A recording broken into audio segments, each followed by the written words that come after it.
안녕하세요, 여러분. 2025년 11월 11일 화요일입니다. 오늘 함께 묵상하실 말씀은 에스라 8장 1절부터 20절까지의 말씀이고요. 제목은 함께 돌아온 사람들입니다. 하나님은 언제나 한 사람을 세우시지만 결코 혼자 일하게 하시지는 않습니다.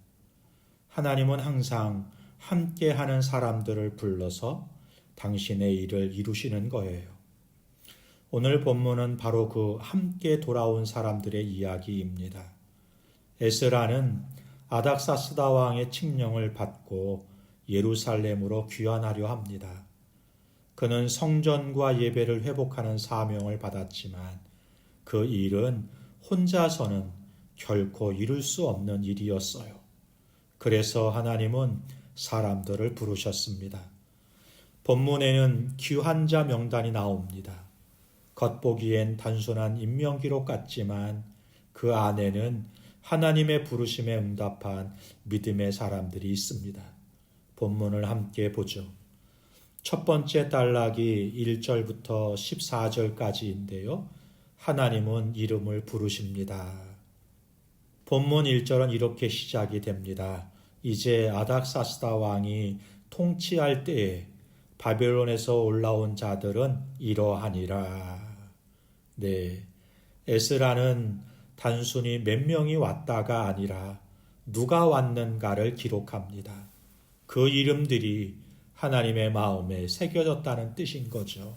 이름, 쉼이라는 단어인데요.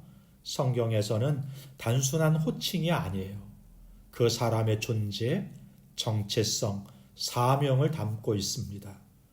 하나님이 아브라함아, 모세야, 사무엘아 하고 부르실 때마다 그 부름은 인생의 방향을 새롭게 바꾸는 순간들이었습니다.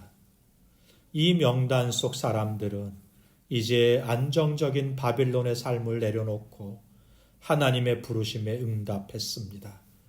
이름이 기록되었다는 건 곧 그들이 신앙의 결단을 했다는 것이죠. 하나님은 오늘도 이름을 부르십니다. 우리가 익명으로 신앙생활을 하는 것이 아니라 하나님 앞에서 이름으로 불리는 사람, 즉 하나님의 부르심에 합당한 사람으로 살아야 하겠습니다. 두 번째 단락이 15절부터 17절까지인데요. 레위인이 없는 공동체, 신앙의 결핍이 드러나네요.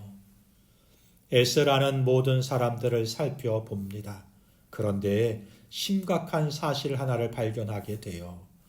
레위인이 없는 것입니다.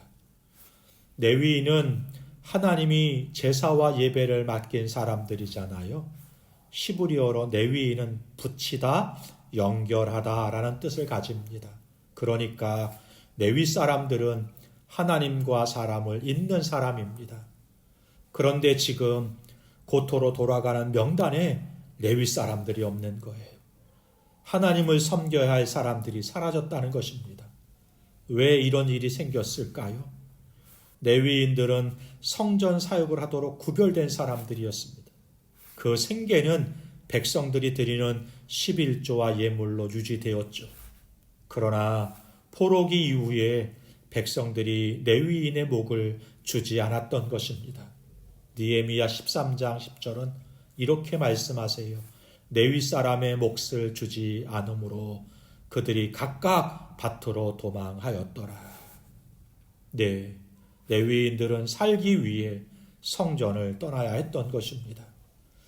백성들은 예배보다 생존을 우선했고 레위인들은 소명을 잃었던 겁니다. 그들의 부재는 단순한 인원 부족이 아니라 신앙의 위기였다는 것을 보여주는 거예요. 하나님을 예배하는 공동체에서 예배를 섬길 사람이 없다는 것, 이것이 영적 위기의 진짜 모습인 것이죠. 예배자가 줄어드는 것은 단순한 현상이 아니라 하나님 중심의 삶이 사라지고 있다는 신호인 것입니다. 세 번째 단락이 18절부터 20절까지인데요. 하나님의 손이 레위인을 일으키십니다. 에스라는 낙심하지 않았습니다. 그는 즉시 사람을 보냅니다.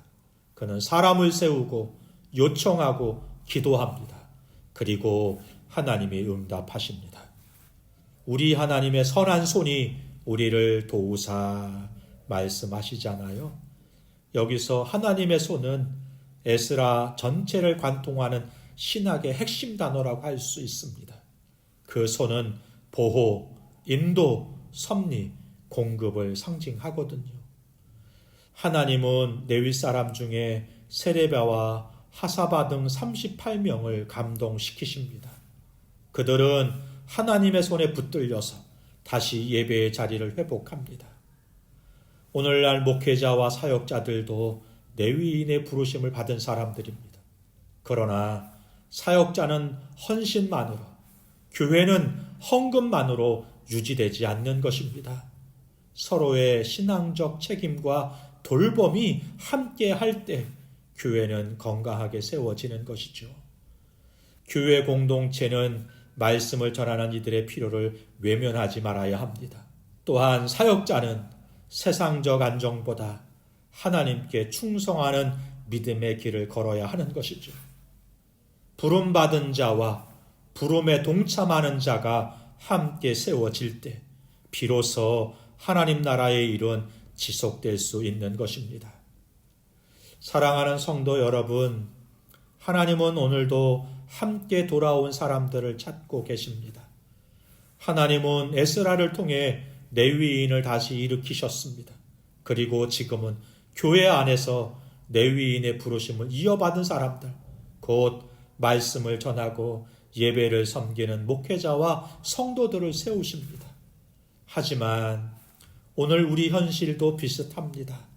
예배를 세워야 할 사람들이 점점 줄어들고 사역보다 생계를, 소명보다 안정을 우선시하는 시대가 되어버렸습니다. 그러나 우리 하나님은 여전히 그 손으로 사람을 부르시고 세우고 보내십니다. 교회가 교회다움을 회복할 때 하나님은 부족한 레위인을 다시 보내십니다. 예수 그리스도는 완전한 레위인이시죠.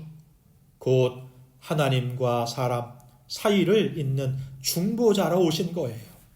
예수님은 십자가로 우리를 하나님께 붙이셨습니다. 이제 그분 안에서 우리도 하나님과 세상을 잇는 사람으로 부름받은 것입니다. 그러므로 우리의 이름이 하나님의 손 안에 새겨져 있다면 그 손에 붙들려 세상을 다시 예배의 자리로 부르는 사람이 되어야 하는 것입니다. 내가 그런 성도가 되고 오늘 그런 날 되기를 주님의 이름으로 축복합니다. 기도하겠습니다. 좋으신 하나님 아버지, 이 시대의 레위인을 일으켜 주옵소서. 하나님과 세상 사이를 잇는 사명자들이 다시 서게 하여 주시고 교회가 사역자를 돌보며 함께 세워지는 공동체가 되게 하옵소서. 우리의 이름이 주님의 손에 새겨졌음을 기억하면서 그 손에 붙들린 사람으로 살아가게 하여 주옵소서. 예수님의 이름으로 기도하옵나이다. 아멘. 감사합니다.